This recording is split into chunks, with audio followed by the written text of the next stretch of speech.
Thank you for joining us, not us, United.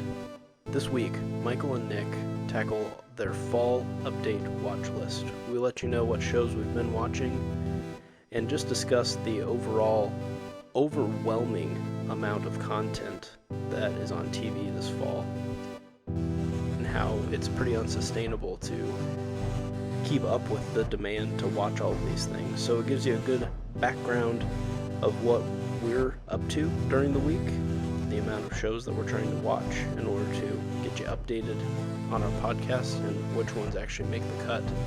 So we hope you enjoy this episode. If you're listening on audio, please leave a review. And if you're listening on YouTube, please like and subscribe and leave a comment down below. Thank you for joining us, not us, United. We need to do, What kind of silly intro could we do, Nick? Oh, I'm not worried about the silly intro. We'll get that taken care of easy. I'm more concerned About what we're going to talk about? Yeah, just the order of events. But you know what? When have we ever planned and it's gone according to it? Nick, I don't think we've ever planned a podcast. So why start now? Yeah, exactly. So welcome, everyone, Amen. back to Not Us United. Well done. This week, as always, you are joined by two of the greatest podcasting minds of this generation. Yeah. Maybe of all generations. We did have a really nice review that was left Really? that did say something along those lines. Yeah. Let me look We it got up. a new review? Yes. Oh my gosh. Yeah, listen to this. I didn't know this. This is exciting. You're going to need to cover some dead air for me, though. Okay, 'cause I well, have to get it opened up for you. I'll just let everyone know that Nick's pulling out his phone right now. And he's looking at the reviews that we have on iTunes, I assume. We only got one other review that I know of. That is true. And that was a very high-praised review. Listen to this. Oh, here we go. This week we were left a 5-star review. Wow. Good. God bless. Out of 10. Awesome. Incredible brilliance. Whoa. Period. Not Us United is hosted by two people with such a vast knowledge base of film. Wow. The production, questions answered, and breakdown of films will leave you coming back for more. Highly recommend listening to Not Us United. Wow, who said this? Neither of us. I promise. Are you sure? Are you sure it's not Kick Newsich? It's actually our friend Colton. Colton. Wow. what a Shout out guy. to Colton. Thank you, Colton. Yeah. We appreciate very that nice. review.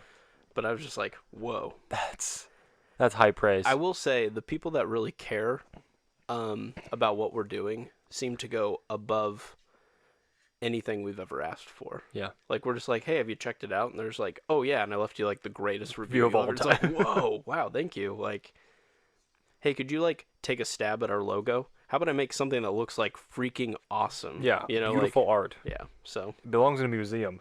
yeah.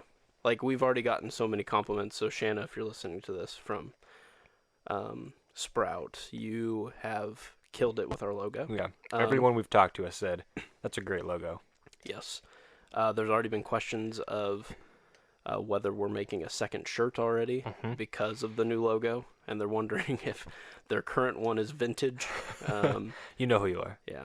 So I'll leave her information. It's already on our YouTube channel, but if you have any like art questions of how that happened, how two little lads like us did that, we didn't. We little lads. We got help. We got help for sure from our friend Shanna at Sprout Content Creations. So she did a great job. Yeah. I'm really pumped about it. New thumbnail designs as well. Yes. And so we're able to kind of create our own thumbnails on YouTube and things like that. Yeah, so it those looks look really a little bit nice. different. So helps kind of spread what we're doing instead of just a picture of the movie. So Yeah. looks good. Yeah, I love it. Yeah. Well, But, this week, yeah, go ahead. you know what else I love? I love talking to you, Nick. Hey, that makes this part go real easy. It'd be weird if you did. Yeah. Or didn't. Yeah, do you think there's ever like two podcast hosts that just hate each other? There's gotta I be thought about something. this. So, like, in the event that somebody, like, creates a podcast that's so popular that they eventually get bought and then have to start doing it because it's work instead Yeah. of, like, their hobby, I bet some of that happens. Yeah. Where it's like, oh, no, now we have to do this. Yeah. It wasn't, like, a dream to do it anymore. Mm-hmm. Now it's become, like, corporate. Yeah. Then I could see it happening. Yeah. Like, if for some reason, like, somebody bought us out and they're like, you have to cover Cats the musical, and we're just like, oh no, and then we like do it, and we're like, Oh. we hate our jobs. Oh or something. no, Nick, that sounds awful. Yeah, well, yeah. For me, I'd be like, I love this. I know. but Yeah, like, come on. Say it's what true. if we had to cover like Like a something certain we thing just we don't don't- care yeah. about anymore? Yeah. You know, Or like say things and like be like, oh, a little, you know, Yeah. like some of those things. we like, have to critique it just in to a nice produce way. content. Yeah. It becomes like work where this is just like this is fun for us to just kind of do together. But other than that, I can't think of ever disliking talking with you. Honestly, even then, I'd still probably be like, hey, well, this is something I would have never seen. yeah. And the opportunity of somebody paying us to do it has come, sounds so awesome. it's a dream. Yeah. Getting paid to see a movie is like my goal. But who knows? 10 years from now, if it happens and we're both just like old, crotchety old men who just are just like, ah. Yeah. In 10 years from now. We're 30. mid-30s. Oh, my mid-30s are really hitting Started me my hard. 40s. Oh, I hate movies. Movies suck. But yeah, I think there's just like podcast hosts, and I'm like, they're just good friends, and I just like listening to Yeah. them. Oh, That's yeah. true. So And that's really what hooks me when I listen to podcasts is like, I'm sure I can find an opinion on said thing anywhere, but there's something about the chemistry between the host or something unique about what they like, so they're going to look at that differently. And so that's why I really like the podcast where it's at. yeah, I hope that's what other people hear in this podcast. I For just sure. said see, but you can't see a podcast, Nick. I don't know if anyone's told Yeah. you that. Not yet, at least. Okay, good. But this week we will be kind of going over. There wasn't really anything. One big topic that we wanted to talk about. It was many tiny things that we wanted to discuss, Mm-hmm. and so we're going to call it our fall rewind, our fall catch up Yeah. Update. of fall update. That's Mhm. probably what you said. Yeah. No, yeah, fall update. I Yeah. think that's like, I think we need to just pause because there's been a lot of things going on, like behind the scenes, and so two, I just was like, hey, this could be a fun just week to catch up because I think sometimes we do a lot of work for the podcast that never gets seen, or sorry, in this case, heard, Because I told you. yeah, we'll watch and watch and watch, and then maybe like out of the 4 movies, this one gets an episode. Mm-hmm. And so with all the television content there is now, it just seemed primed to be like, hey, there is so many things that we're in the middle of, and to maybe give our thoughts so far, and just take a second to like, this may not get its own episode, but let's at least try to cover it because it is something that we've enjoyed or something. We've been putting some time into. Exactly. Yeah. So that's what this week is, and we've got a few things that like we for sure want to talk about, but I think we'll also just kind of mention like what we've been watching, what have we been reading, something like there'll be lots of things, but we wanted to give at least some time to a few projects that were for sure like, hey, this is something that's going on. So there will probably be minor spoilers. I mean, we'll probably give some overviews, but there probably will have to be, to describe what we think of the show, there might be some minor spoilers going forward. So just a heads up there. So cool. Would you want to start us off? Yeah, sure. I think one of the biggest shows that I've been watching is the new Game of Thrones House of the Dragon prequel series. Interesting. Never heard of it ever. It's a Game of Thrones. It's a show about dragons. Nice. I'm in. Kinda. And show they live about, in a house, at least. and they live in a house. Yeah, and there's at least one throne that you can sit on. Made of iron. Made of iron, the Iron Throne. Presumably. Yeah. And so I'm gonna get rid of this bit, anyways. Okay. Cool. Because you have seen some of Game of Thrones. Not a big fan. Yeah. But you know of it, and you know like what happens, and you know like all the I joke kind of like kept of up it. with it enough to like know like, hey, some of my friends are watching it, so I'll like know enough to be dangerous. But everyone like overall would say like, man, this was amazing, and then it kind of wasn't amazing, and then it really sucked. And so I was like, ooh, maybe I just like don't waste a couple weekends and watch all of this show. Yeah, I think at this point you already know what happens. I think. Yeah, you I mean, know there was the too gist of it. much at the end that went public about how bad it was that I like know enough. Yes. Yeah, I think there's probably one of the most amazing moments in cinema, or I guess television and book history with like this red wedding and this marriage and whatever. Sure. I don't know if you know about that, but Yes. you do. Okay. But that and just like the way that Game of Thrones handles characters, I Yeah. think is very well done, where it's like you don't know if anyone's going to really survive. And so I think there's a moment at the end of near the end of season 6 with Jon Snow, this battle, and you're like, oh, I don't know what's going to happen there, and that's after that point is kind of where it started going downhill. I thought that was a great end and a great like episode, probably one of my favorite episodes. Sure. And then after that, it kind of was like downhill. I am not as hard on the finale as most people, even the final season. I have never been a huge fan of the White Walkers, and that was definitely a negative thing going into that season. For those who don't know, there's like the Game of Thrones political drama, stabbing people, whatever, and that's really intriguing. But then there's like this stuff happening in the north with basically these like white, like ice zombie creature things, and you're like, oh no, they're gonna come and kill us, and then like, oh no, they are not, and we like beat them in like an episode, and it's just like, I think that took away from the major story. A lot of build up for like, oh, just for like not a great execution. And I think that was just the season in general where it's like, I understand, I like where it ended, and I understand that's where it needed to end, and I don't mind that ending. I just think the execution of it is not great. No, it sounds like, I mean, and especially because they delivered so much, in some ways, it was inevitable that it wasn't going to. Yeah, it was never going to be good. Yeah. Like, it was never going to exceed expectations. Yeah, which is kind of crazy because that year alone was wild because that was the same year Endgame came out. Yes. So we had a lot of, like, finales to, like, and I'm pretty sure Game of Thrones was almost around. Rise of Skywalker also came out around that time. Yeah, so there was just, like, these huge endings to, like, a lot of fandom like things. So it was just like, whoa.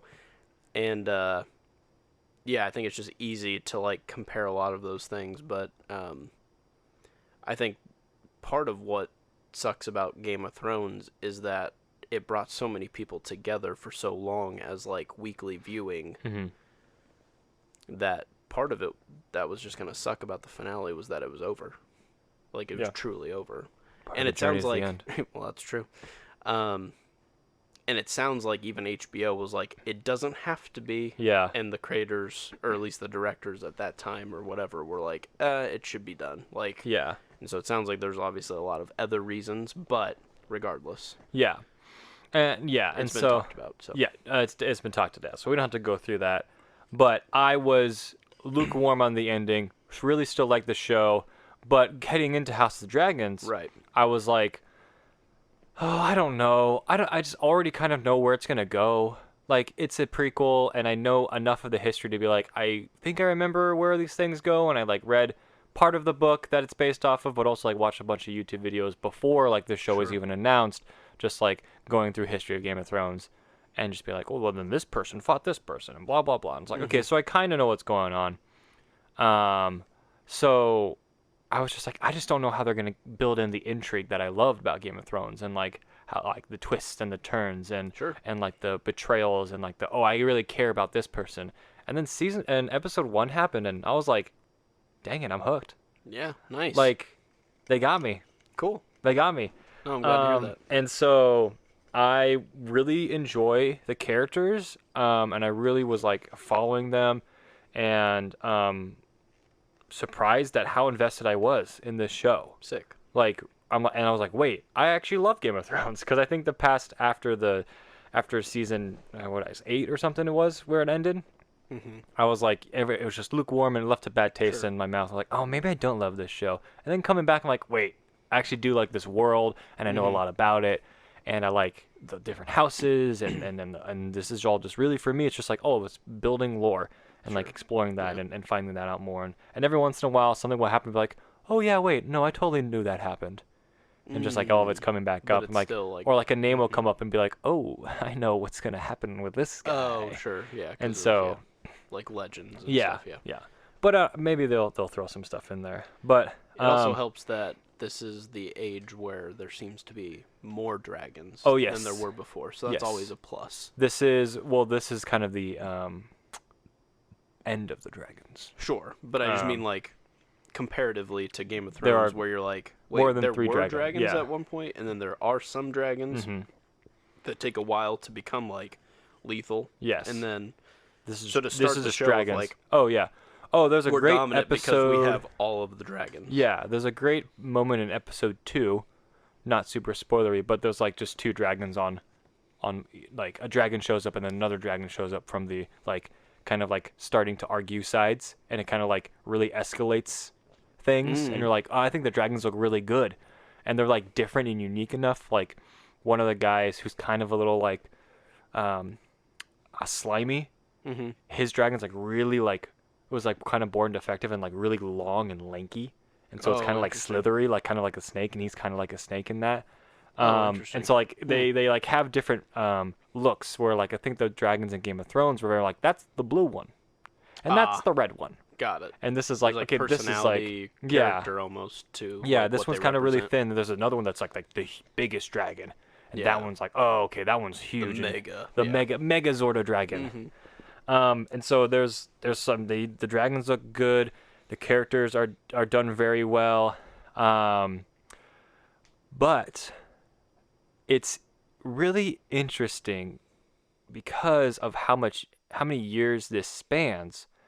They do a time jump, and it's enough of a time jump that they have to cast new people as same characters. Interesting. So there's like teenage people, and then there's like a 10-year gap, and now they're adults. Oh. And that happens in episode 6. And then we don't hang out with the teenagers anymore?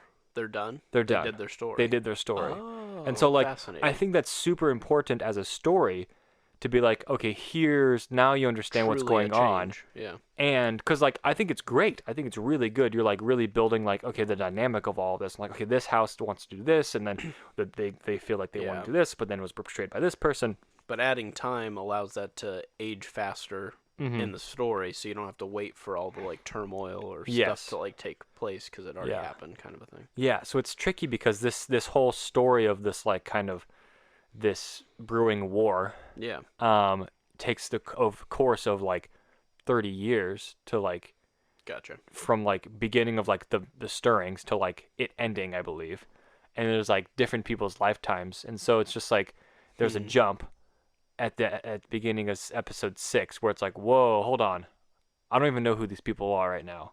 Like I think you're you, but then like now they have kids, and like wait, whose kids are these? And so you kind of 6 is a hard one because you're trying to reconnect dots. And they don't like spoon feed you? No, they do not. Whoa. It's like throwing in there. Yeah, it's like here it is. Interesting. That's good to know.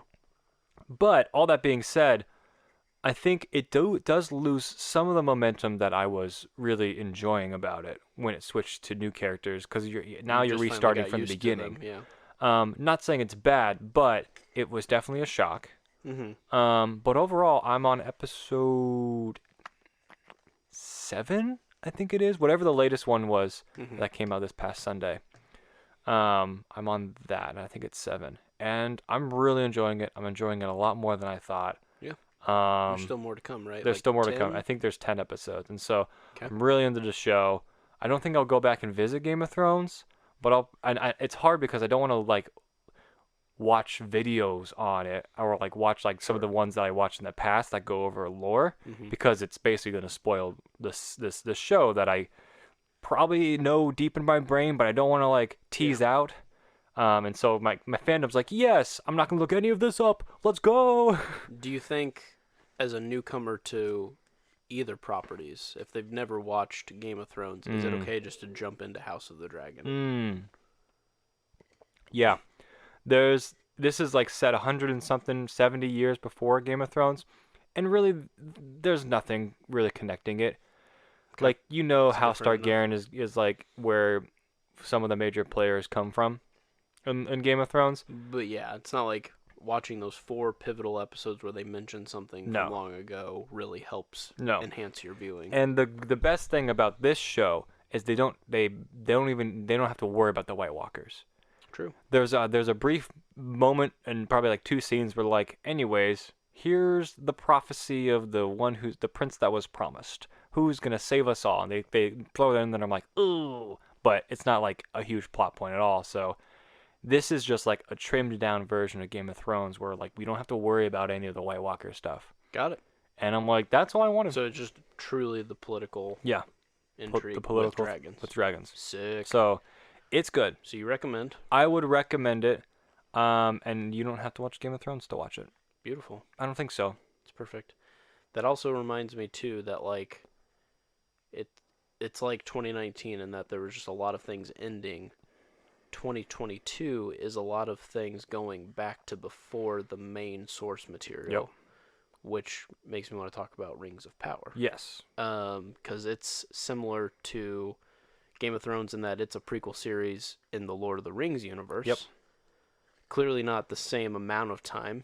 Tolkien's universe is obviously a lot longer in terms of like how much time passes between things, but that's one that you and I both have been watching. Yes. Right? I finished episode 6 today. Thank God, because I was going to talk about it, and I was like, oh no, what if he doesn't watch it? I finished it today. Did it live up to what I shared about it? Episode 6 particularly, or the show in general? Because you were ahead of the show. We're gonna jump. Oh, maybe we'll get to 6. I don't know. What do you? But want let's talk about the show in general. Okay. I think before. Good call. So the cool thing that Rings of Power did for anyone who's watched Lord of the Rings, or read any of the books, is this takes place before The Hobbit. This takes place before the events of Lord of the Rings, and so it's in the Second Age, whereas the rest of it is set in the Third Age, right? Or I guess Hobbit's maybe at the tail end of... No, Third Age is still Hobbits. That's right. The Yeah, Hobbit, yeah, because of the ring. Yeah, okay.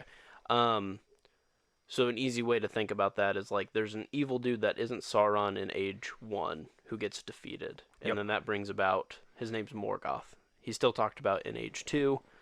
Age 2 is like the rise of Sauron, in the first fall of Sauron, where he gets killed and the ring makes its way through, and the Lord of the Rings stuff happens, where Sauron kind of still is like alive in spirit, but not like in his form that he was in the Second Age. So this is kind of set, I'd say, what do you think, like before the defeat of Sauron, probably like 30 years? Wait, whoa, before the first scene in Lord of the Rings? Yeah. It's hard to say, because, like, based off lore, it should be, like, a few hundred. Okay. But I think this moment right now, it has to be, like, 20 years. Yeah, there's some characters that are introduced within the show that are, like, definitely in that first part of Lord of the Rings that sets up his defeat. And so it's still within their lifetime that Sauron will, like, become this ruler, but also be defeated. But there's still enough time that Amazon could milk this for, like, foreseeably at least a couple seasons. Yeah. If not, more. The tricky part about this one is, each age is like 1,000 years or something. True. And so they are condensing a lot of things. Yeah. But they have to. Yeah. And they have to have enough... This is where it's tricky. So, like, when you do prequel stuff, if you just don't connect at all, it's like, okay, so I'm really just watching a spin-off. But if you connect too much, then you're, like, stuck in these, like, grooves. It's like bumper bowling. It's like, it's gotta just, it can't, like, go anywhere. It has to end this way.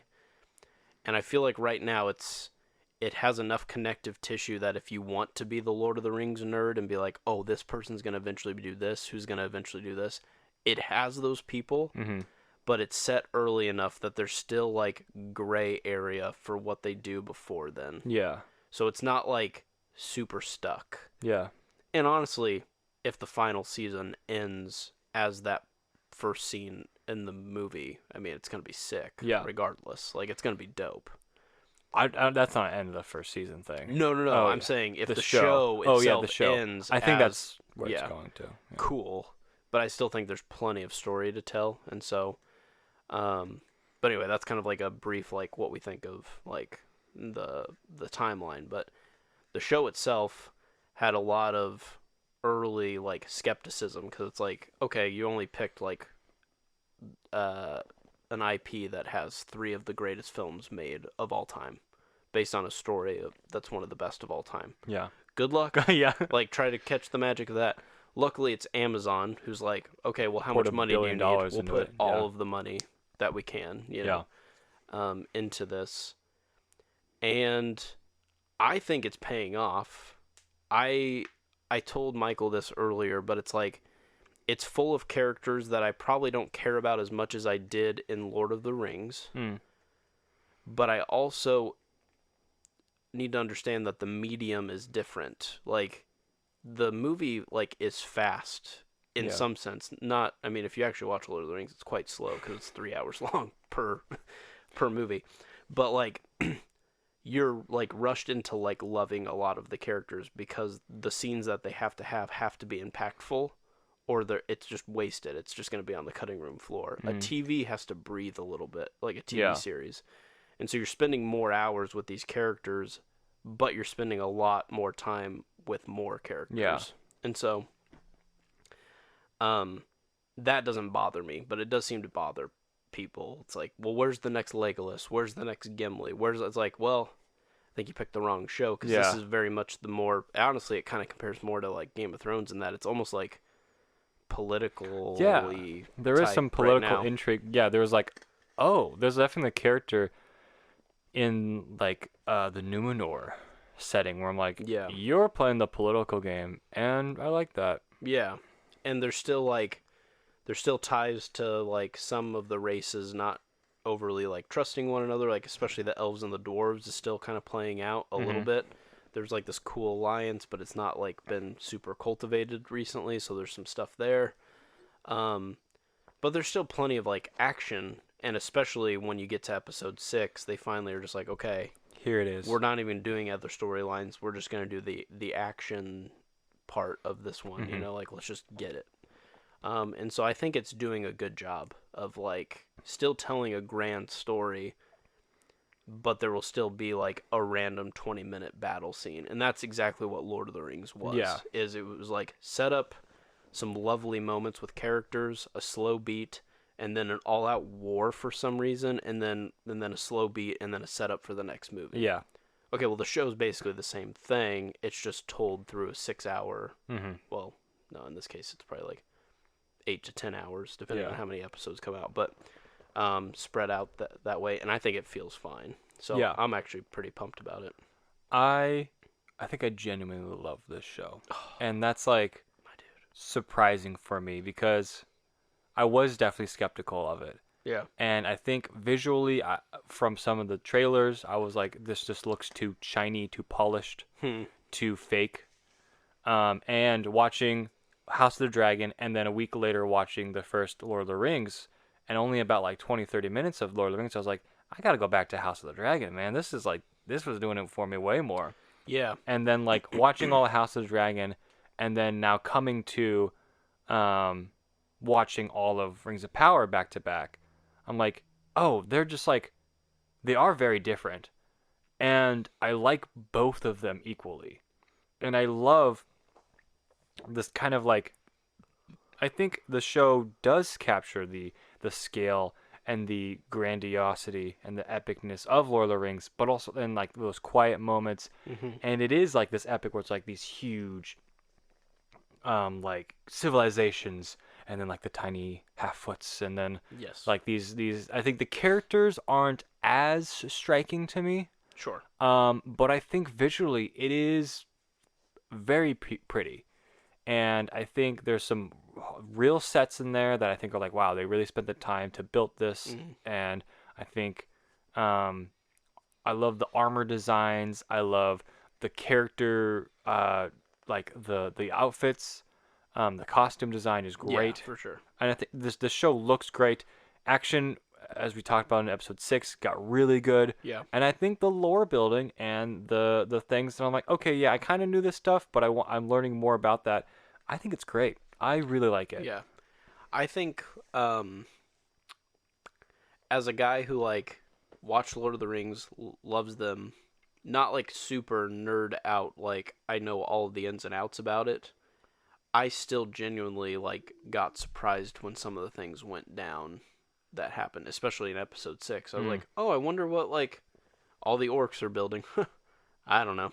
And then but once it happened, I'm like, oh, holy shit! Like, how did I not see this coming? Like, I knew that stuff had to happen. I won't spoil it because it's just such a cool reveal in episode 6. But I'm just like, duh! I knew that these things had to happen, but like I wasn't expecting it to happen in this way. And so when it still hit me with a surprise. And as a prequel series, that's hard because you do know what's coming. Yeah.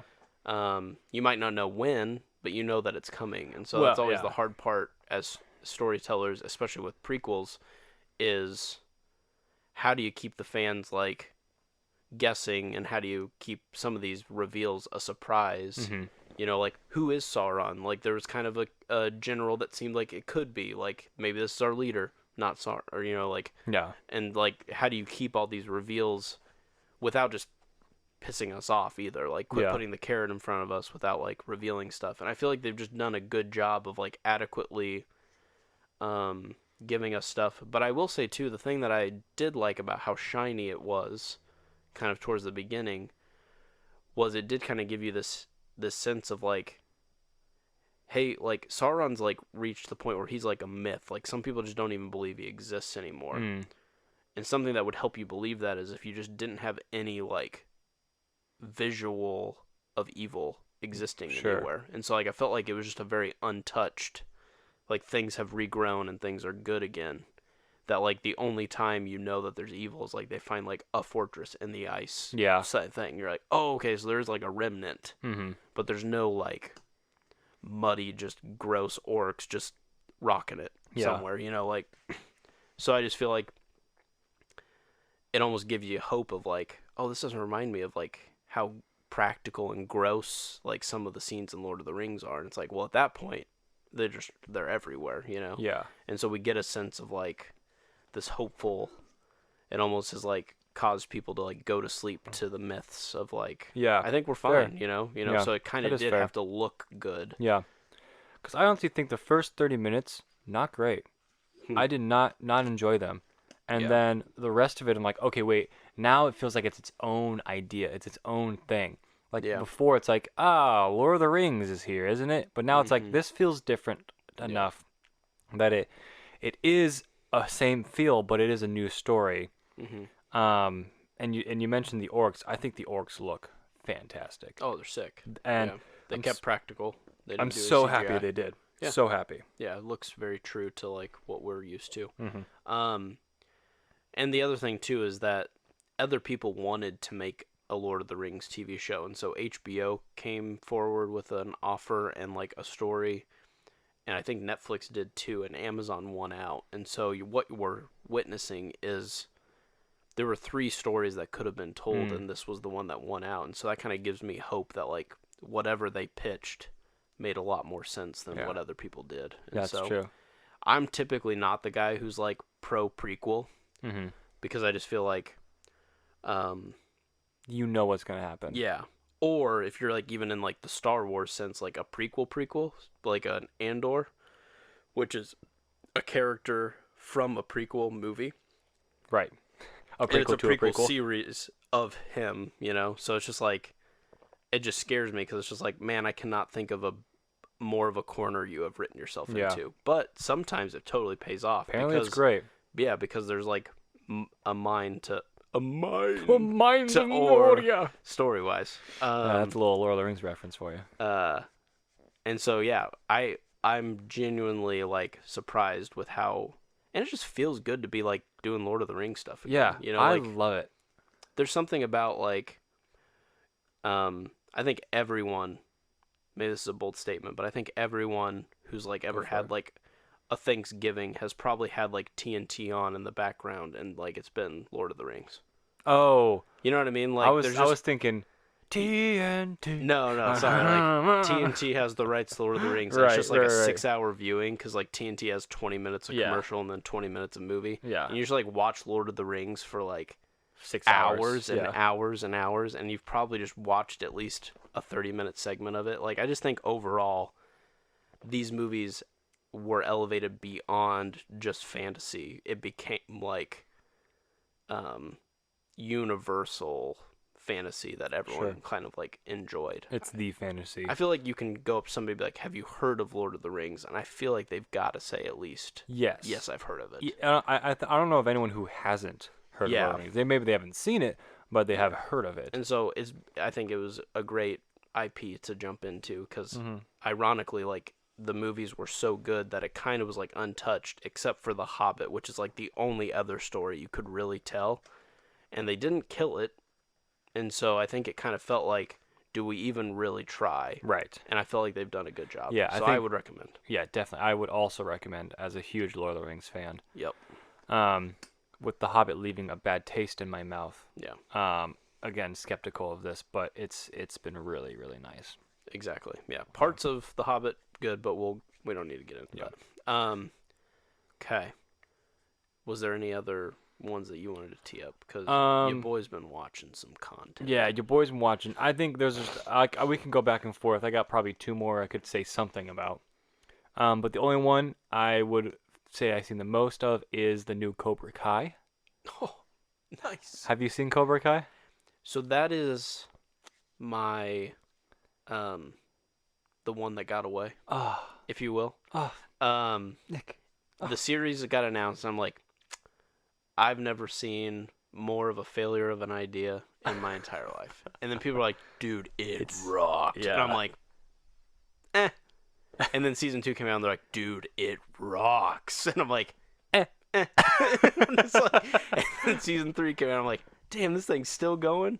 And now it's like season 5 or whatever. I'm just like, all right, I'll probably have to check it out. I think this is either the last or second to last. I think there's one more season. It's going to be 30 seasons. Yeah, sure. Bring it on. But I'm just like, really? It's like, incredible. This is the IP this that show, made it? This show should not be this good. Yeah, that's what I've heard. Like, I mean, it's just like, it has no... The movies are fine. Yeah. But it's just like, it's incredible. This is what the people wanted. Yeah, it's incredible that like this is like even a thing. I think season 1 is amazing, and then the rest of them are like really fun and good. But they're like cheesy, silly, fun. Like there's I'm gonna have to. yeah, karate is the biggest thing in the world, and they're like, I guess we're gonna have to chop each other's throats. Yeah. The only thing that can solve this is my fist. Hey, but like as a Power Rangers fan, mad respect. I know. I'm surprised you're not on this, dude. No kidding. I'm missing out. So I would highly, highly, highly recommend. Shoot. All right. That's maybe a holiday deep dive. Yeah. It's season 1, great. The rest of it is like, okay, now we're kind of cheesy, but like, I mean, it's like a Maze Runner. It's a little cheesy, but you're loving it. Like a guilty pleasure. It's a guilty pleasure show for sure. Well, as an avid MTV's hit series Teen Wolf fan. It is a Teen Wolf. It's very perfect. Yeah. I probably would like, love it then. It's good, but like very teenage drama and very much like, they're going to do this. It was like, this could have been solved by a conversation and not everyone punching each other. We could have kissed, but we chopped each other in half with our karate That happens more times than you could actually imagine, Nick. He waxed on when he should have waxed off. Nick, you joke, but that's really true. Amazing. Yeah. So how have I not watched this? I'm only halfway through the newest season, but okay, it's the same. It's the same caliber. Interesting. Okay, you've sold me. It's at least on the watch list. There's some. They go like deep into the lore too. Like they bring back characters from like older movies, and like I kind of remember seeing this dude. Like Mr. Miyagi's great grandfather comes in spirit form. Nick, how did you know? For real? No. Oh, dude. And then they equip the spirit of Mr. Miyagi, and they just beat the crap out of people. And they wax on. Nice. So, highly recommend. Okay, sounds good. So, I'll volley back to you. What have you been watching? So, I got recommended an anime. Whoa. By... Weeb. By, actually, people will know if they've listened to the podcast. My cousin Jake. Nice. Been on here. He'll always be known Big for Daddy 2 Jake. Daddy's Home 2, baby. Oh, wait. Daddy's Home 2, Jake, my boy. For his epic pick in the movie draft. He recommended me an anime called Made in Abyss. And it was funny. Like, I'll just tell a quick story, but there was a couple nights in a row where I was like, hey, you free to game or whatever, because I usually play video games with him. And he said, yeah, I'll get on. And then, like, he never got on. And he just kept ghosting me. And I was like, oh, surely this is, like, a girl in his life or something, or just like he'll make it make sense in a few days. Yeah. He texts me. He's like, "Hey, I really apologize for not gaming. I really got deep into an anime, and I haven't been able to play games with you." And I was like, "Well, tell me what it is, because I have to watch it now. If you're literally ghosting your own family members because you love this anime, I gotta check it out." Incredible premise. And most animes like that are like pretty popular have pretty cool premises. That's not usually hard to believe, but this is a cool concept in which I guess I wouldn't say we, like, in that this exists in like our world, but these are like humans, obviously. And there's an island that has just this incredibly deep, like, abyss. Like it's a well that like never ends. From like the name. Yes, it's incredibly large, and it's just miles deep. And you can descend, but the further you descend, you run into incredibly dangerous monsters. But the catch is, the further you descend, as you begin to come back up, you will now suffer the consequences of whatever layer you made it into the cave. Mm-hmm. And so, like, if you just go down one layer and come back up, you kind of have like a headache, and you're gonna like deal with it for a few hours. If you go down 2 layers, you like begin to get like nauseous and like vomit and whatever. And typically, like, you can't really get much further than like layer 4 or 5, where you basically just like start like bleeding internally because it's just taking such a toll on you. So typically, you just like, once you've gotten so far, you just either have to descend and hope you get to the bottom, or you die. You're probably asking, why even go down there? Great question.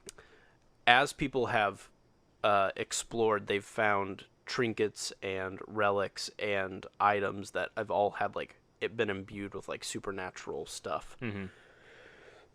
So it may help you heal from your wounds. It may help you attack monsters or whatever. Like, you basically, like, it's like a video game where you basically try to grind as far as you can and collect as much treasure as you can, and then try to get out as safely as possible. And it's just a really interesting concept where 2 people find each other. One is very mysterious. He is like kind of like part cyborg and has like this weapon that doesn't exist in like anything else that people know. Like, he almost in himself is a relic. Whoa. And so they think he may have come from the abyss, may have been created in the abyss.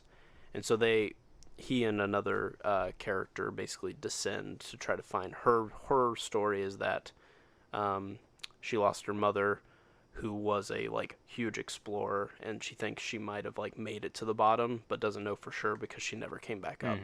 So her whole thing is like, maybe with this like cyborg dude, I might actually stand a chance. And so they descend like way out of their league to try to make it to the bottom. Whoa. It's very cool. Yeah. Anyway. Can you, like, if you go to like level 5, can you go back up to 4 and like stay there for a while? You can, but like there's this like, it's hard to explain. You never really want to ascend after 5 because like the effects are just so destructive that you'll probably be eaten at level 4 because you've passed out from like all the ailments. I see. So And there's no way to like have like a civilization start in 3 and like kind of like push your way through and like have like a home base that like you go down and up and down and up, and then you like, you can't. Yeah, so there is like there are like civilizations at certain points that are like safe points that they can reascend up into, but you just have to be careful, because if you ascend and aren't like monitored or like aren't like being protected by somebody. The nice thing about the main character Reg is that he's the cyborg dude. He has no layer sickness. oh, wow. So whatever his relic imbuement that he has is keeping him immune to it. So he can kind of protect her while she does that, or he can, like, if they're attacking people and they're like coming after him, he can, like, one of his powers is like his arm can like grapple hook, And so he'll like grapple hook and then grab onto somebody and like ascend really fast and make them like go through all of the stuff and then be like, when they all die and stuff. And you're just like, oh, this is awesome. That's cool. But like if you went from 5 to 4, would that be the same as going from 2 to 0 or 1 to 0? No, 5 to 4 is still like internal bleeding. Oh, okay, but it's not like 1 to 0 is headache. It's not, and not like 5 to 4 is headache as well. No, okay. It's like that deep.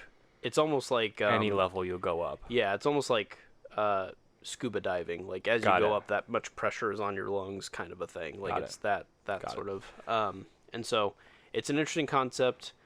And then like there are civilizations that just exist at certain layers, and then they basically like hot air balloon like their treasure findings to the top, and there's like people that can catch them and stuff like that. So neat. Cool concept. You can either watch it in season form, and season 2 just finished. I haven't been able to watch it because it's not like legally available on anything. So it's kind of new, current. Yeah, but it's one of those animes where the first season comes out, then there's 2 movies that condense season 1, so you can just watch those.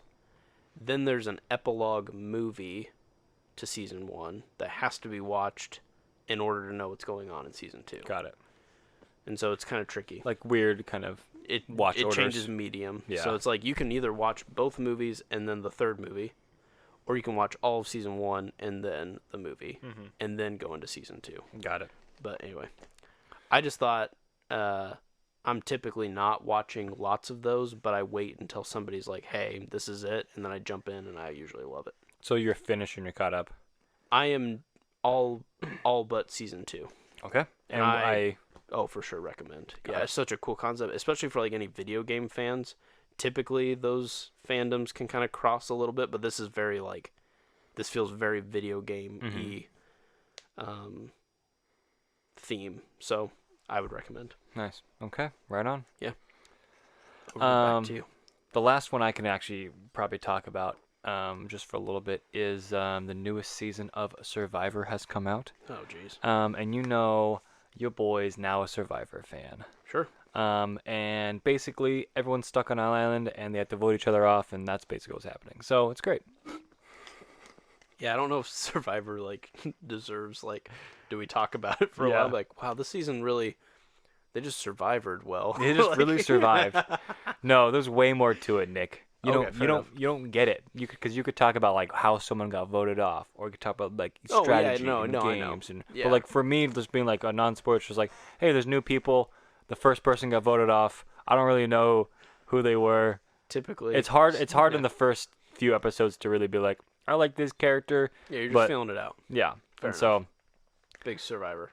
Yeah. Okay. Big Survivor energy out here. Sick. And so I'm enjoying it a lot. I think I've gone through and I talked about this before, like gone through and watched older episodes and older seasons of it. And some of the seasons get really good. And so you just get kind of hooked. Good drama. You get hooked. Oh, I believe it. But there's like 43 seasons. So yeah, it's a little wild. Hard to start now. Yeah, it is hard. If you're going to do all of them. But I suppose there's the nice thing about it being like a game-y show is that you can start technically wherever you want. Right. So I've jumped around to a whole bunch. You can skip I've seen probably, I think I've seen like 8 of them. And I've seen like 2. Season 2 was 30, 40, all the new ones, but and like just random like ones in between. So amazing. Yeah, I like it. It's really fun. It's definitely something I can throw on and be like, yeah, I like this. Perfect. It's good. So there's nothing really else I can say, but what else have you been watching? That's pretty much it on my end for one that stuff I've been you watching. and I still both have like at least watched some of that I know of is The Sandman. Oh, I've seen 30 minutes. Oh, you've only seen 30 minutes? Yeah. Oh, dang. Okay, I thought you'd seen more than that. No.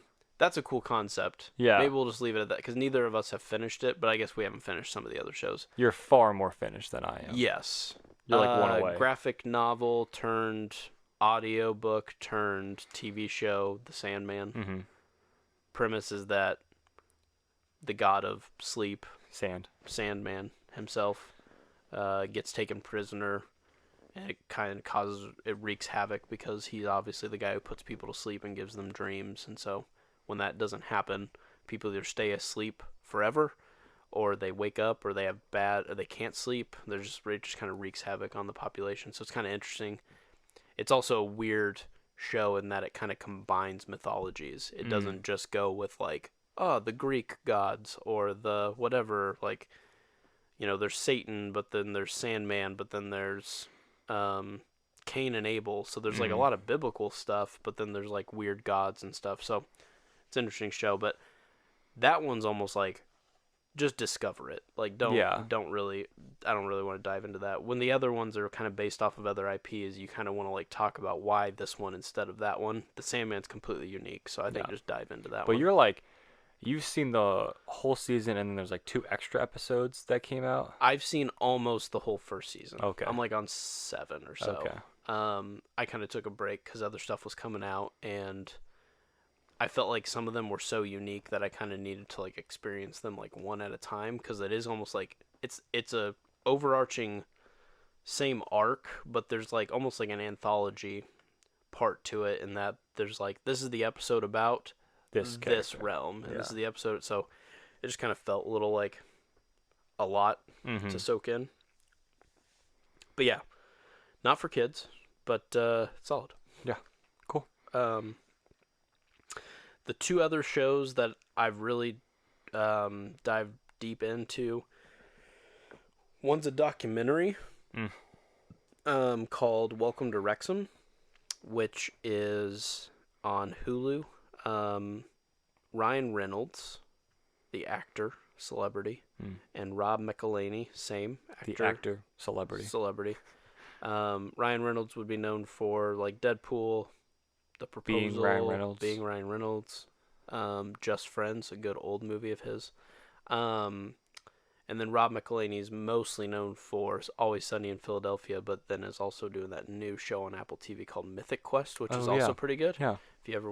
If anyone actually has Apple TV, maybe there's like 3 people that do that can give you their password. Yeah, seriously. They don't come out with enough stuff, but Apple TV's worth investing in for like. Apple TV's the one service where I'm like, oh, like this looks really interesting. This show looks good, and then I see Apple TV next month. I'm never gonna watch it in my life. Yep, you need to get Apple TV for like 2 months and just watch everything, and then get rid of it for a year, and then just do the same thing. Because Ted Lasso is excellent. I've heard Severance is awesome. Yeah, there's some good stuff on Apple TV, but Mythic Quest is good too.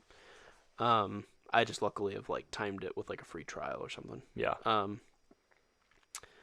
But they decide, with all of their wealth, mostly Ryan Reynolds' wealth, because Rob McElhenney only makes TV money, which nowadays is still pretty good, but not superstar Deadpool money. To buy a professional soccer team. Wrexham is like a well-beloved soccer team that has fallen from Champions League. The way the Premier, or I guess the English Soccer League works, is that it's like Premier League, Champions League, and then there's like two lower leagues, and then there's National League, which is like the lowest professional league you can be in. And Wrexham has fallen from champion to, I didn't know they were that high. National. Wow. But this is over like the course of 50 years or whatever. Mm-hmm. And so they had this incredible fan base. Like Wrexham, the town, is just like, huge loyalty to this team. And it's the oldest international like soccer field to exist, because it's still like, it's just one of those that just won't die, but it's definitely close, because if it goes any lower, it's just done. Can you get relegated from that bottom league, or what happens?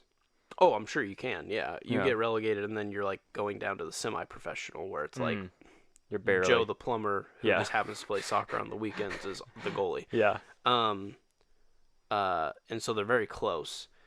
Well, they both, Rob mostly got really interested in it because one of his writers from Mythic Quest watched soccer on his lunch breaks. He's like, oh, this is interesting. This is one of the sports where you can actually get demoted and then get back into it. And that's interesting. Like, what if the Los Angeles Lakers just sucked enough that they're just like, hey, just stop being a NBA team and go to until you figure your shit out. I love that idea. That's so cool.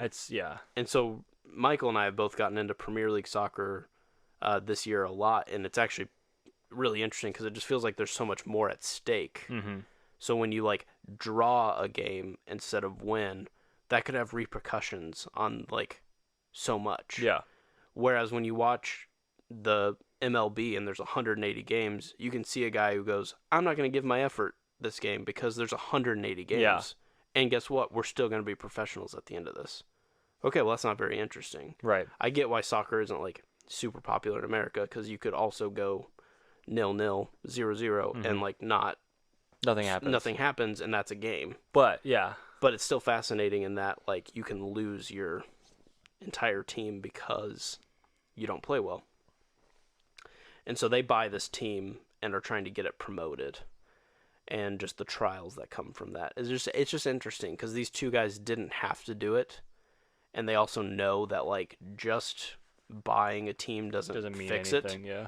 And to truly get it back, I mean, like, you know, if they want to get it into like the Premier League, this is going to take years, decades perhaps, to make this happen. And so you know that they're either going to sink or swim. And if they're going to swim, they're going to have to swim for a long time. Yeah. And so it's just a really fascinating tale. And they're not hiding anything from it. They're just like, hey, here's what we did. We put way more money into this league than anyone else ever has. Doesn't mean that it equals great results. And we might have to pay more. Like, they get taxed heavy if they, like, go over budget. And so they, like, lose money, but still have to pay their players more. And it's just, like... It's just really interesting. If you want to know the ins and outs of like professional soccer, yes. If you want to see like celebrities just doing something with their money, that's kind of crazy, but it can affect an entire town. It's just a cool documentary. Yeah. I love that. I think that sounds so cool. I need to get that on my radar for sure. And it's quite a few episodes. Like, they really ease you into it, and there's, like, little definitions of, like, hey, when they say nil, that means 0 in English. That means in Welsh. Because technically Wrexham is a Welsh team. But the way that the league works is, like, it's still English soccer, right, I think. UK. You know, so it's tricky. But it's just fascinating. And so when... I have been cheering for Liverpool this entire time, and it's been really hard. It's fun to go to Wrexham and just know that there is a worse team out there that can but I'm hoping that they win, you know. But it's just like, oh, good. I needed to see some other people like suffer a little bit because I picked Liverpool to cheer for this year, and it's been kind of a rough go. We have been dogging him on it. Yeah. Anyways, I'm cheering for Arsenal. We're not getting relegated, but we're middle of the league, so it's been fun. Yes. I'm cheering for Arsenal, which others may know as the top team in the Premier League right now. So. Yeah, it's pretty wild. Good for you. Good job. Yeah. It is kind of sucky that like, so us and then our friend Aaron, we're kind of the three that have gotten into it. 2 of us have like very successful teams that are like doing very well, and like I'm just kind of middle of the pack. I've had like one game where like I scored 9 goals. Yeah. Like, yay, this is awesome. But it's good. Like, there's something beautiful about this game and just, like, how much it hurts, but how good it can feel at the same time. Like, it's very addictive. And so it's been a fun jump into that. So. Yeah, I've enjoyed it a lot. And so I've been meaning to get into Premier League for a long time. I think we've talked about a little bit of this on the podcast. But had Arsenal in the back pocket for, like, I like them. But I could never... tell you what's going on with them. Yep. And now it's like, okay, cool. Now we're kind of actually in it. Yeah. And at some point you just have to be a fan. Like, I know there's people will look at us and be like, oh, bandwagoners, whatever. It's like, well, I mean, you have to become a fan at some point. Yeah. These teams have existed for over 100 years, yeah. some of them. So it's just like, sorry, I don't know what to tell you. I picked this team. Yeah. So I would recommend Wrexham, but I would also recommend the Premier League. You know that sport? Yeah. But the other thing I've been diving deep on, and I won't spoil too much because I know you'll actually go and watch this, is I have been digging into season 6 of Rick and Morty, and it's been quite fascinating. There's lots of weird theories going on. The writing is very consistent. Okay, good. Stuff that happened in season 5 was pretty like monumental. Like there was like a black hole at the end in the finale, and so people are like, what's that mean? And weirdly, every episode has taken place on a holiday that is after the next episode. So if that makes sense, like it started at New Year's and then it went Christmas and then it went Thanksgiving and then it went Halloween. It's in like some kind of timeline. So it's going backwards. Oh. So people are noticing that it's weird that episode 1 was like New Year's, episode 2 was Christmas. Like, yeah. And Halloween makes sense to happen now because it's October, but like it's gonna be like. But last week was in the future. Yeah. So it's like people are like, did the black hole like cause something? And there's no portal gun in this scene or in this season because it got destroyed at the last season. So there's like some good continuity, but there's been some really interesting concepts, and then there's like some overarching theories that are kind of like, whoa, what's going on? But Rick and Morty, it's doing it again. It's doing great. I mean, it's if this is truly the first time you've heard of Rick and Morty, it's basically like a satire based on like. Loosely based on characters from Back to the Future of Doc and Marty, of like what if a drunken grandpa who's very good at science and his grandson went on crazy adventures where he can like intergalactically travel with all of how good his science is, and it's just a comedy, but it's great. It's wild. There's some really weirdly deep and emotional stuff that happens during the show. There's also just some wacky, like crazy sci-fi things that you'll never see anywhere else, and animation allows them to do far beyond what live action could do. Yeah. So it's very fascinating. Great. So keeping up with just... I would say season 5 felt like a slump at times. Yeah. And season 6 is just like all bangers. Really? So okay, that's good to hear. At least through the 4 that I've watched. 5 that's awesome. I haven't been able to watch That's yet. awesome. So, I definitely need to get on that. Yeah, another show that I'm like just kind of like, I'll get to it. Yeah. Which I think brings me to kind of a topic I wanted to discuss. Oh, please. We just talked about like 8 shows. Yeah, it's a behemoth. Yeah. Of a fall season. Yeah. And that's like current stuff. Yeah. And like no backlog. I wanted to discuss just like the state of the industry, if you will. Yeah. Like, what is this feasible moving forward? Like, neither of us have seen Andor. I don't think, and this is a Disney Plus stuff, but like, I haven't kept up with She-Hulk. Right. I haven't even finished Miss Marvel. Mm-hmm. It's like, oh my gosh, my backlog's already packed. Yeah. And now I want to watch Wrexham. I want to watch Rick and Morty. I want to finish Sandman. I want to go back and I want to finish. Like, I haven't seen the Disney, like, the Star Wars Legends shorts, the anime, like, animated stuff. Yeah. And I'm just like, dude, it's almost insurmountable, and I don't like it. Yeah. It is a lot. I think this is inevitably what was going to happen when everyone had to have a streaming platform. When it was just movies, that gave you some breathing room because you typically, even if you go to a lot of movies, you're only going to 1 or 2 a month. And they're 2.5 hours max. And you're done. You know? But when everyone was like, okay, now we have to have a TV show and we have to be streaming. I mean, even when it was just Netflix, we could all get together and be like, did you watch the new Netflix show? Because there's just one this month that's new. Now it's like there's 10 new Netflix movies, and then there's a new Disney Plus show that's going to tie into Marvel, and then there's also a new Disney Plus show that's going to tie into Star Wars. It's not a hard time to be a sci-fi or just a fan of things, but it is definitely hard to be a fan to a lot of things right now if you want to keep up with everything. And so we are Marvel fans, we're Star Wars fans, we're Lord of the Rings fans. Yes. And it's just like, and we're just like, I think we're just fans of a lot of things. Yeah. If you're just Lord of the Rings fans, hey, you're doing great right now. Yeah. You're loving your life. You get to watch one episode a week and you're just like, damn, that's nice. But yeah, if you're a fan to multiple things, it's hard. And it's weird to be like, even when you say you have a backlog, it doesn't mean like I'm going to set up a date in November to be like, November 10th is when I will watch all of She-Hulk. You put it on the backlog to be like, as soon as there's finally a moment where I can't see something new on, maybe I'll throw it on. And I don't know if there's going to be a downtime, because it just seems to keep coming. No. Maybe over the Christmas holiday, maybe like January, February-ish is like when you can finally breathe. Mm-hmm.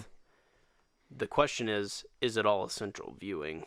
Yes, and I think this is something we talked about off podcast, where certain shows, like with Lord of the Rings or with even like Game of Thrones, where like they watch the first episode, they're just not into it. Yeah. And people just don't watch. And they're like, you know what? The first episode didn't hook me. Not going to watch it.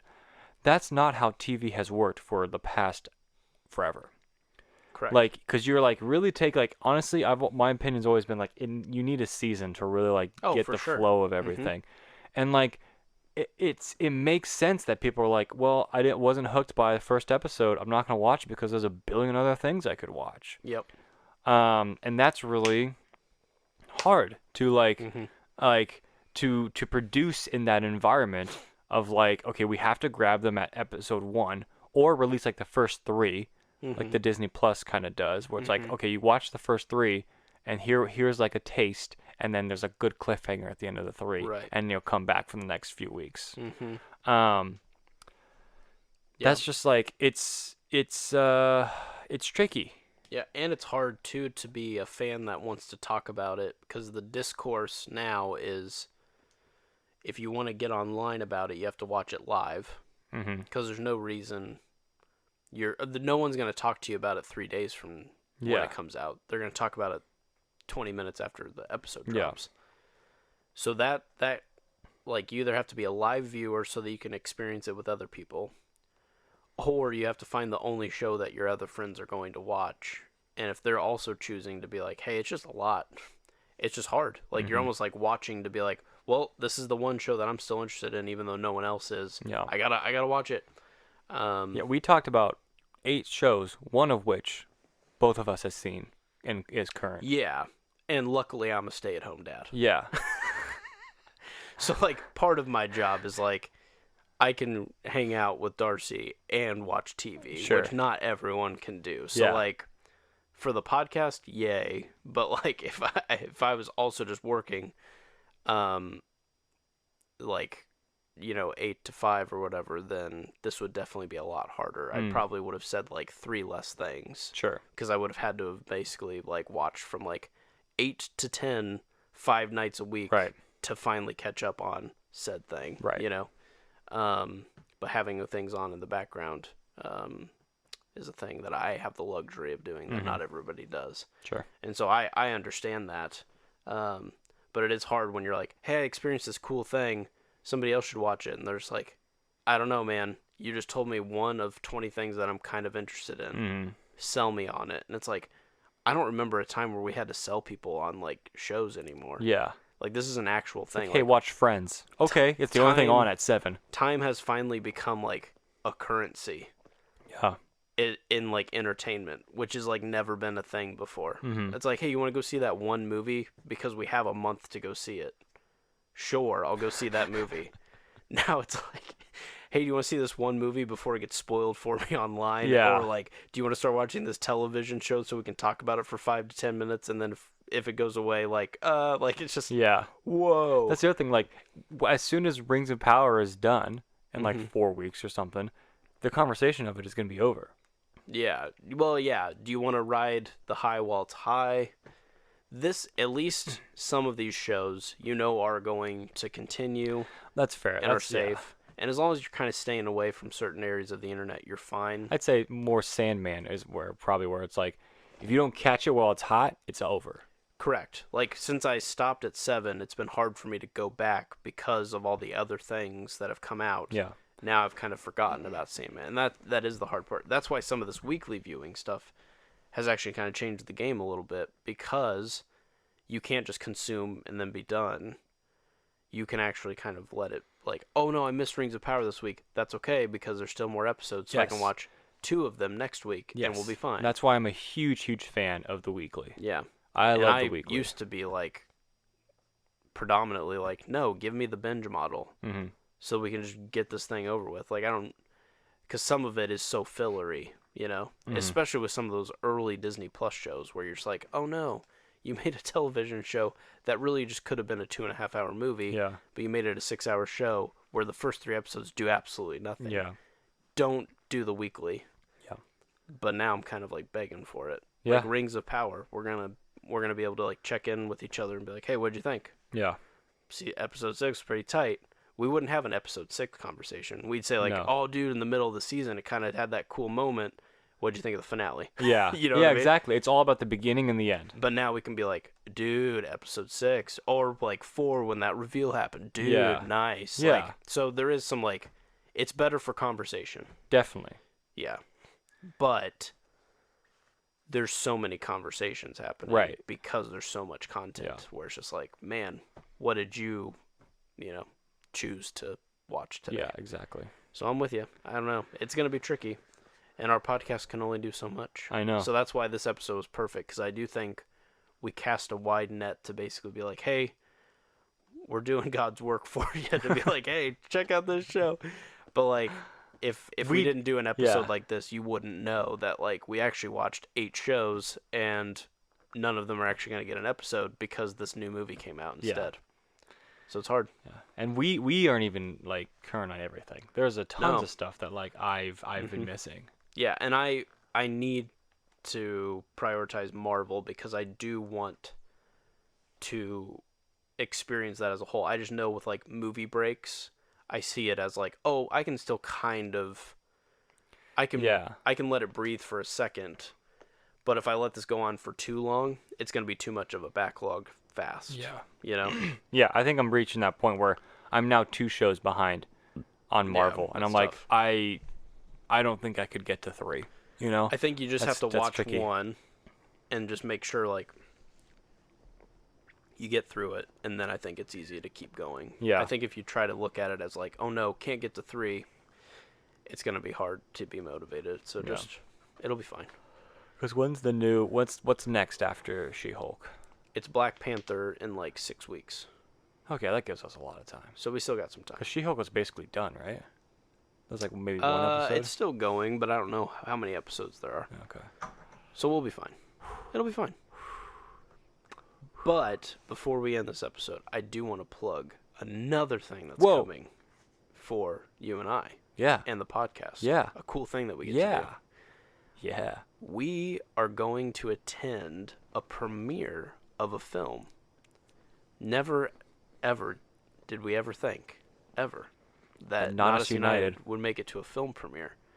But check this out. We are getting to see... Now, we didn't get to choose what the movie was. So let me start with that. It's not like we're like, guess what, everybody? We're seeing Black Panther 2 3 months before it comes out. Not quite. No, but there is a film starring Mr. Paul Atreides himself, Mr. Timothy Chalamet. Timothée. In this new movie called Bones and All. We'll explain what that means in a bit. Num. You'll get it. But there's a film festival that we're getting to attend, and we will actually be the first people in America to see this movie. Yeah. By an hour. Our Bones and All. And then New York will get to see it as well. But it's kind of cool to actually say, like, you know, sometimes when you go to midnight premiere, you're like, oh, I'm the first with, like, everyone in the nation. But it's like, we were the first. No, we're, like, literally the first. The first in, like, all of the United States to see this movie. It was showed at the Venice Film Festival. There's a local showing here. And so we're pretty pumped. The catch is... The premise of the movie is there might be some cannibalism. And it might also be a romance. A romantic cannibalism story. A Tale as Old as Time. It looks awfully sticky and gross. I don't know. Could be a great film. I haven't seen any of the trailers. I'm going in completely blind. Good. Okay, so you're completely blind. My sister Kinsey is attending as well. We both have read the book that it's based off of. You and Kenzie. Yes, me and Kinsey. But it's very cool. There's going to be a showing coming up. I think we're going to be able to talk about it as soon as we watch it. We're going to confirm that for you, though, just in case. I think we can, though. So we'll do an episode on it soon, if not when we're allowed to. It'll be fine. Yeah. But we're excited because it's just cool to experience something. And then the movie will release in theaters like in November. Yeah, for all the normal people to watch. For all of the regular non-podcasters out there that don't get premiere access or pay money for a ticket. It's wild. Yeah, it's cool to. This is unique for us. Yeah, I don't want to like overhype the film, but the experience of getting to see it will be cool, and the author will be in town to chat about it and the screenplay writer as well, and so it'll be fun to like get to see a movie ahead of time, and then maybe even ask just questions of like, hey, book to movie thoughts. It'll be a fun thing for Not Us United to attend. If you ask a question, and I'm not going to ask a question because I'm going to have no ideas what's going on. Well, you can still ask a question after seeing the movie. That's true. That's fair. Are you going to be why like cannibals? Why bones and all? Are you going to be like Nick Kruzich, Not Us United podcast? I've thought about it. I've really thought about it, and I don't know. Are we wearing our shirts? See, that's the other. I asked Kinsey, I was like, do we all three just rock Not Us United? She's like, no, they're gonna think we're psychos. And I was like, we're going to a movie about cannibals. Like, I don't think it matters. How I don't know. I think that in like a little blazer or something. I don't think I need to announce my name. Like, I don't think that's a thing. Nick Kruzich, and just like showing off your shirt. Check out the pod. Thank you for your time, Nick Kruzich, Not Us United, Vanity Fair. Just like wearing like a polo or something. Spotify, Not Us United, and YouTube. Check us on the gram. Shanna with our new design. Yeah. No, I don't think I'm gonna do that. I think I'm just gonna ask them a question. Okay, I'll do it then. Because all we would be doing is announcing to people who probably won't listen to a podcast. Like, the author of this book is not going to be like, oh, wow. You guys have a podcast? Yeah, that's interesting, But maybe we'll wear the shirts. We'll see. But it's a cool concept or a cool event that... Yeah, it'll be super fun. I'm surprised that we have the luxury of getting to do it. Yeah. So, super fun, and it's going to be a good vibe. Yeah, I'm super pumped. Yeah. I think we can do some networking. Sure. Be like, hey. Ask around, a couple old timers. Do you have a podcast? Because we have a podcast. Well, it's on my shirt. Each other's podcasts. Yeah. Yeah. Why not? Yeah. Sounds great. So, we're excited. That's a huge fall update for you. But, we're trying to do the work for you to make sure you guys check out the stuff. But pretty much anything that's being talked about being popular, we can pretty much say, like, it's go. Yeah, I think the popular stuff that's going on is House rightfully of the Dragons, popular. Rings of Power, New Rick and Morty. Yeah. I think, yeah. But there's a couple other things that, like, I don't know, is welcome to wreck some really challenging House of the Dragon and viewership. Doubt it. But it's a cool concept, and I thought I'd at least mention it, because it's like, it is a palate cleanser. It's nice. Yeah, it's kind of like the Great British Bake Off, which also has a new season on Netflix that we've also been watching. But it's your Survivor. It's just like, yes.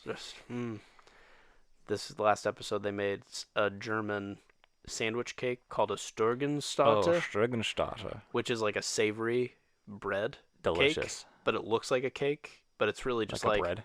You could just put tuna salad, and then cover it in mashed potatoes, and it looks like a cake. Delicious. But it's just a big Wow. So anyway, so basically, I watch people starve and I watch fight people each other. feast on lovely desserts. On Sturgenstatte. Sturgenstatte. Yes. One of the hosts called it a smaller tortoise because he couldn't. He's like, I don't know what this word means. But yeah, so we're chipping away. Yeah. We're drowning in content. Yeah. Some of it's gonna get missed for sure. Oh no, this is a nightmare. A podcast has too much content to discuss. But it is nice. We can kind of divide and conquer a little bit. So you did the House of the Dragon. We both did Rings of Power, but you did Rick and Morty, like Rick and Morty and Made in Abyss and stuff. So but yeah, so cool. I think we can recommend all those, and if there's any questions on should I watch this, post them below and we'll let you know, because maybe we have been watching it. And what have you guys been watching? Let us know. Exactly. If there's something we missed. Perfect. Cool. Well, you maybe have heard of all those shows, but now You've definitely heard of all of them. Not Us United. That's right. Have